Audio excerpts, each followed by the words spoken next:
The first thing I felt wasn't fear, it was confusion because I was staring at an email I apparently sent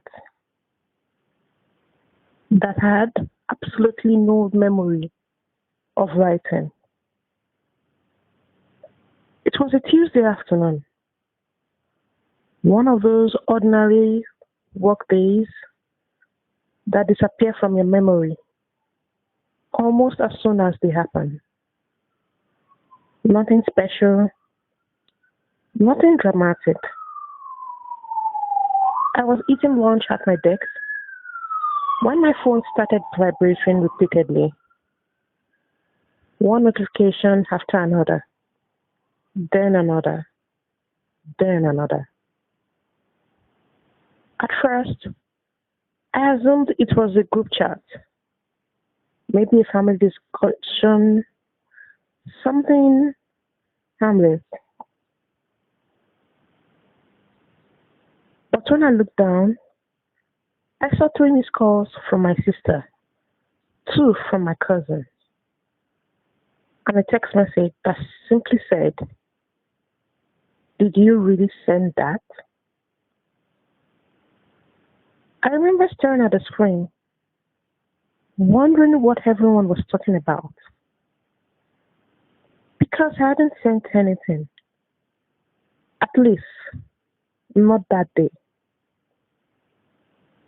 Then my sister forwarded me the email, and for a second, I genuinely thought there had been a mistake, because the sender name was mine, the email address was mine.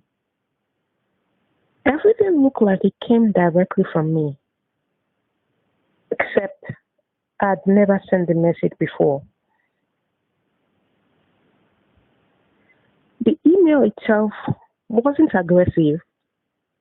Actually, that's what made it worse. It was personal, deeply personal. The kind of message that sounded like someone unloading years of private resentment. There were details about family disagreements, old arguments, private conversations, things only a small number of people would know. And somehow, it was all written as if I had sent it. My hands were shaking by the time I opened my sent folder because a part of me already knew what I was going to find. And there it was, the email, sitting there, time stamped, delivered, sent. I remember checking the date, the time, the device activity, everything, trying desperately to find a logical explanation. Because if I didn't send it, then who did? At first, I thought my account had been hacked. That seemed like the obvious answer. Simple, clean, something technical. But the more I looked into it, the less that explanation made sense. Nothing else had been assessed, nothing stolen, no suspicious activity, just that one email. And then I remembered something small, something I probably would have forgotten under normal circumstances. A few weeks earlier, I had logged into my email on someone else's laptop, someone I trusted, Someone who had offered to help me with a project, and in the rush of leaving, I never logged out. The moment that memory surfaced, my stomach dropped because suddenly I wasn't dealing with a stranger. I was dealing with a possibility, and somehow that felt worse. I didn't confront him immediately because I didn't want to accuse someone without proof, mostly. So I sat with it for days, going back and forth between what I knew and what I hoped wasn't true. Then something happened that removed all doubt. A mutual friend called me casually, without knowing any of what I had been investigating. And during the conversation, she mentioned something odd. She repeated a sentence, a very specific sentence, one that appeared almost word for word inside that email. The problem was, she had heard him say it weeks before the email was sent. I remember ending that phone call and just sitting there, silent, because suddenly the pieces fit together in a way I couldn't ignore anymore.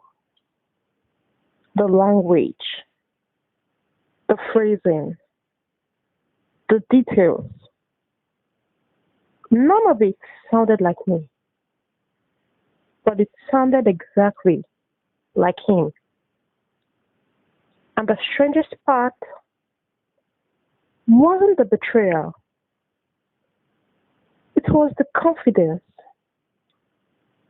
the belief that he could speak through my voice and nobody would notice the difference. When I finally confronted him, he denied everything immediately. Before I even finished explaining, before I shared evidence,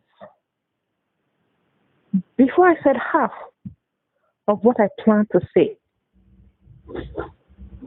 And that's how it's usually, you know, not because denial proves guilt, it doesn't, but because innocent people tend to ask questions. They want to understand what's happening. He already seemed prepared. I never got a conversation or a confession, not officially.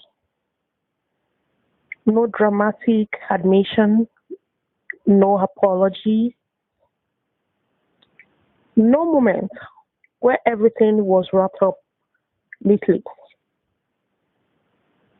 But I didn't need one because sometimes certainty arrives quietly, not through proof,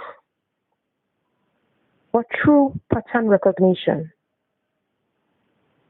And once you recognize a pattern, you can't unknow it. The email damaged relationships that took years to repair.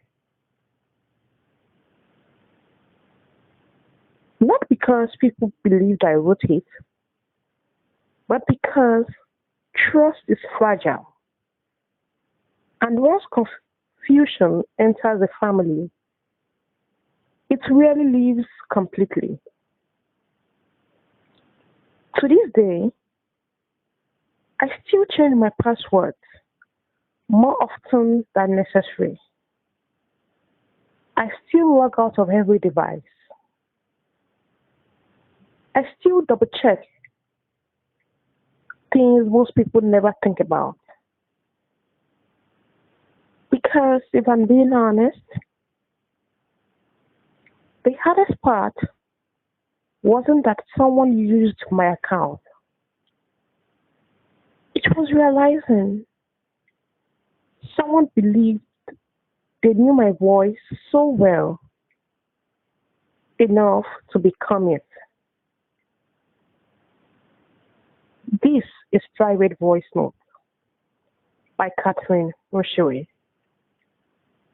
where sometimes the most unsettling betrayals don't come from strangers. They come from people who know exactly how to sound like you.